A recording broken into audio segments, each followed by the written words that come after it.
Well, here we are, the things we do for you outside the historic MCG, the Melbourne Cricket Ground. If you're a Melbourne establishment figure or somebody who knows about the Melbourne Cricket Ground, as soon as your baby is born, you rush off from the hospital down here and register them as a Melbourne Cricket Club member, and maybe in 30 years they'll get their membership tickets. Okay? Melbourne institution. I'm afraid I was born in Brisbane and my dad wouldn't have known anything about AFL football or cared about it, or my mum. So I'm not an MCC member, but I did go into the long room once about a decade ago, and I did do what every male does when they go to the long room. They go to the male toilets and they watch the football game through a window while urinating. Great Melbourne institution, but on a more serious note.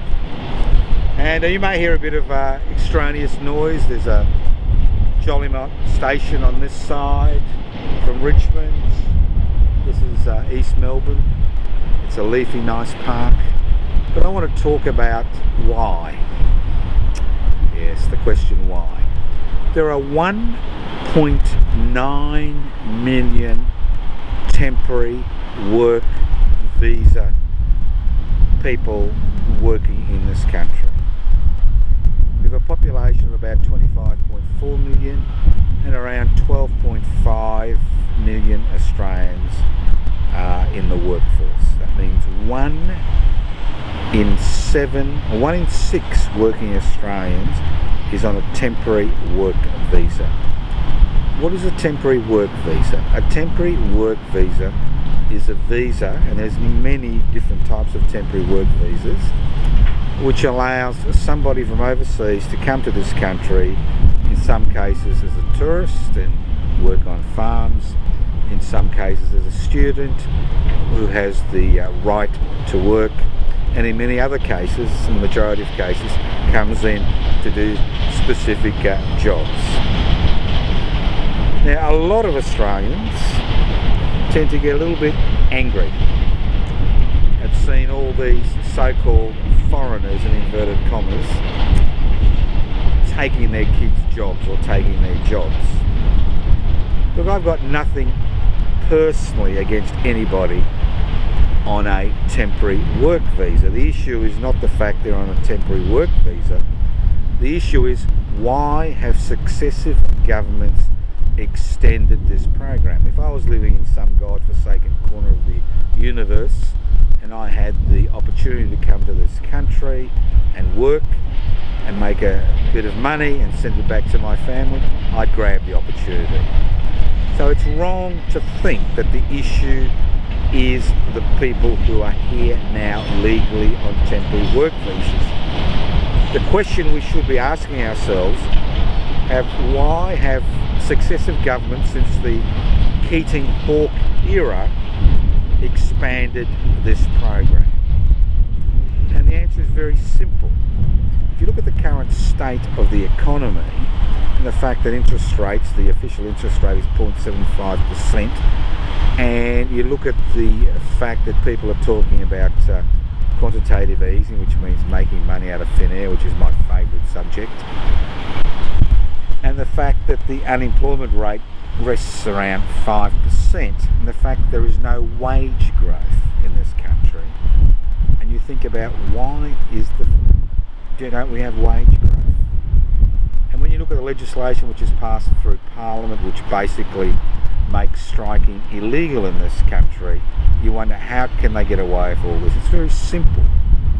If you have a cheap pool of non-unionised labour in the country, whose main responsibility is not to the country, but is to their families overseas, what you do is you set up a situation where you weaken immigrants and permanent residents and citizens' ability to agitate for improved wages and conditions. What you see is the deregulation of the work market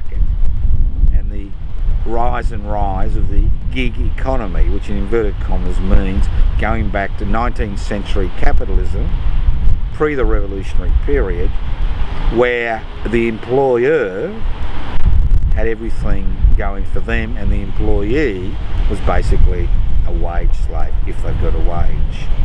And you've got to think about it. The current situation we find ourselves in is directly related to government's policy, especially Liberal National Party policy, which was designed to break the power of working people to be able to collectively organise for better working conditions and better wages. So if you've got a huge pool of temporary workers coming into the country, 1 in 7 workers on temporary visas, you have a huge pool of poorly paid, exploited, non-unionised workforce who knows that if they open their mouth, they'll be deported back to their country before their visa runs out. So it's a very docile workforce. Now, it's really extraordinary to hear about the current government talking about Australian jobs and the quiet Australian and the fact that they're doing this, for Australian citizens. It's quite an extraordinary, the irony is just extraordinary. The irony of what they are saying, that they are doing this for Australian jobs. They're not doing this for Australian jobs. They are doing this to maximise the profit of publicly listed companies in this country who in the majority of cases pay voluntary, if no taxation. So all this has been designed to exploit citizens and permanent residents in this country, to exploit the children of citizens and permanent residents.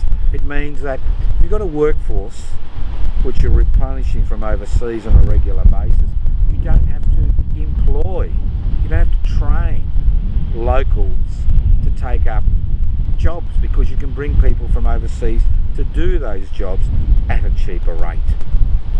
I'll give you an example. I know of a situation where a particular factory closed down for 1 week, fired all its employees in the factory, which is over 200 people, and then brought in people from overseas to do the same work at a lower rate, and they were asked to work 2 hours extra every day to maintain their job. And if they didn't, they'd be reported to the Border Force, Immigration, and face the risk of deportation. Now this goes on around the country, where if you live in an economy where the maxim, the mission statement is to create ever-increasing profits, irrespective of the human, social, environmental and national costs, you need a pool of cheap labour. 40 years ago, for every dollar that was invested by an investor, the investor received 33% back of the profits, and the people who did the work received 66 cents in the dollar of any profit that was made. 40 years later, as a direct consequence of these changes, we've got this huge pool of cheap, non-unionised labour which can be deported at a moment's notice, who are very concerned about being deported because in many cases they've been brought across by outfits and groups that exploit them, charge them exorbitant fees, charge them exorbitant interest rates for the privilege of getting these visas, and then when they come here they exploit them mercilessly. And the dilemma is, it's a real issue. It affects every Australian. It's everybody's problem. And the problem isn't with these workers. They are here legally. The problem is that successive governments, especially Liberal National Party governments, have been getting away with this. They talk about, we will determine who comes to this country, that we will protect our borders, and they keep asylum seekers and refugees in the most deplorable conditions, for years, 6, 7, 8 years, in outposts of the country, or they sell them off to Nauru or Papua New Guinea.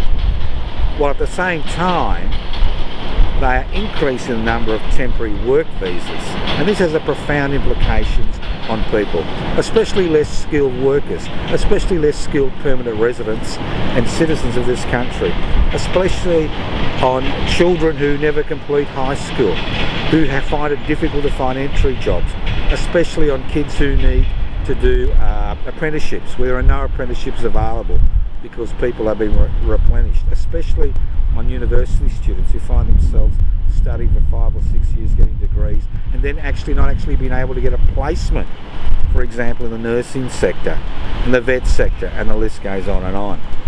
So we find ourselves in an extraordinary situation where our governments, that's right, people we elect to Parliament on a regular basis, exploit us, create a no future generation, escalate the price of housing beyond what it should be, deregulate the economy, remove the workplace regulations we have in order to keep workers safe, de-unionise the workforce, make being a member of a union almost a criminal act, pass legislation which gives a member of the CFMEU less rights than somebody who imports $1 billion worth of methamphetamine and gets caught, and the list goes on and on.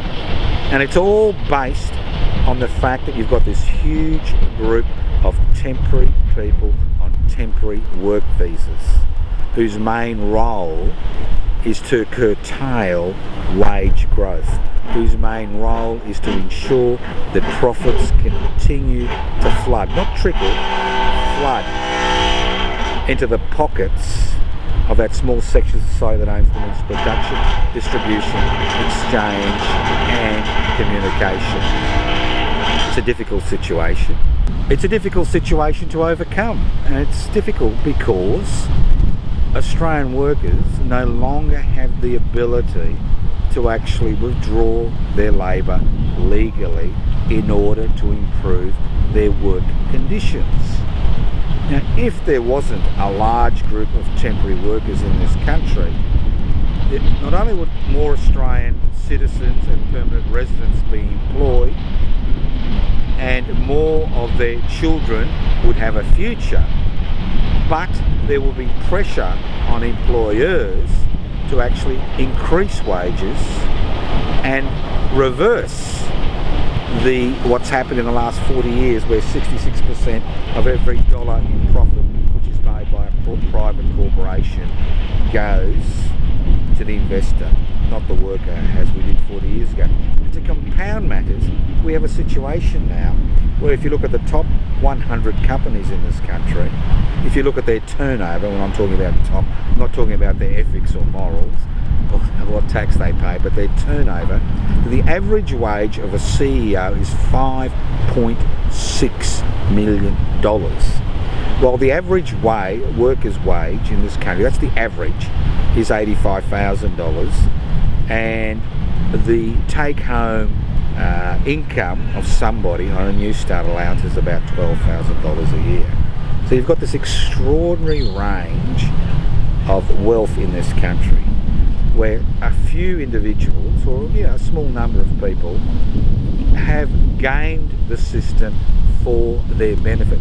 And the tragedy is that we have allowed this to occur as a people, because we've directed our attention at the 1.9 million workers on temporary work visas. We have allowed racism to become an issue.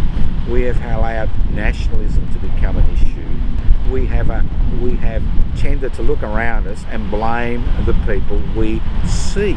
We actually haven't looked at what parliamentarians who supposedly represent the Australian people have done in terms of legislation and continue to do in terms of legislation. We have not looked at the legislation. We have thought that maybe, there are too many immigrants or too many people on a temporary work visa. And why has this occurred?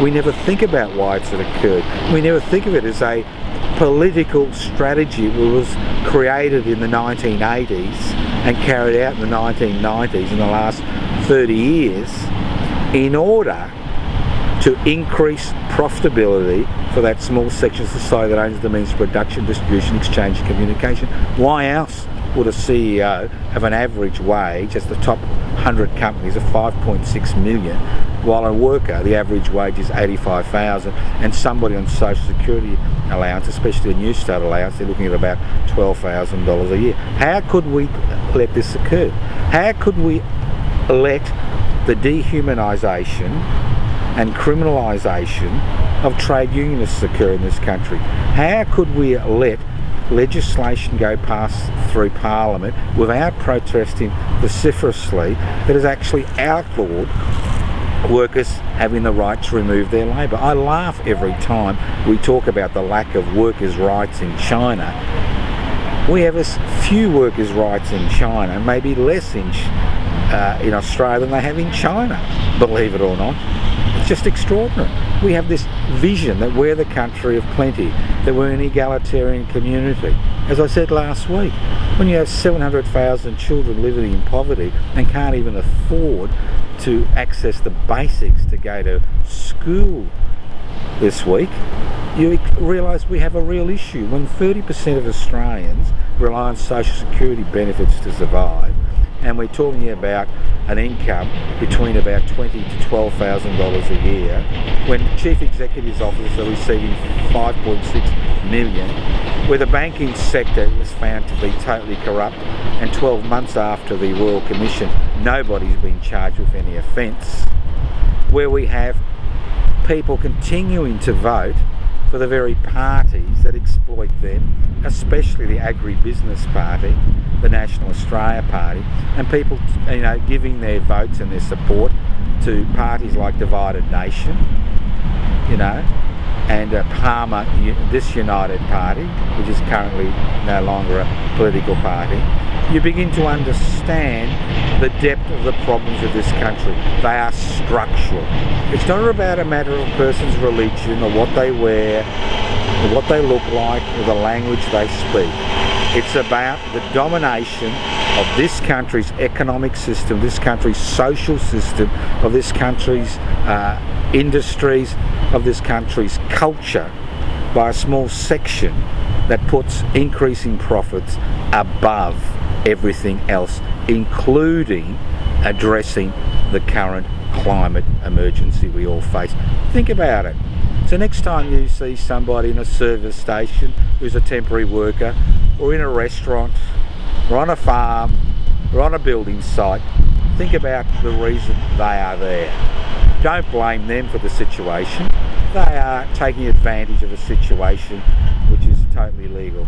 Think about the legislative agenda that's gone into this and the thinking that's gone into this to create this huge pool of exploited, temporary, non-unionised labour to bring the rest of the Australian workforce to heel, to create a part-time, marginalised, non-unionised workforce and a gig economy which is a byword for individual and community exploitation.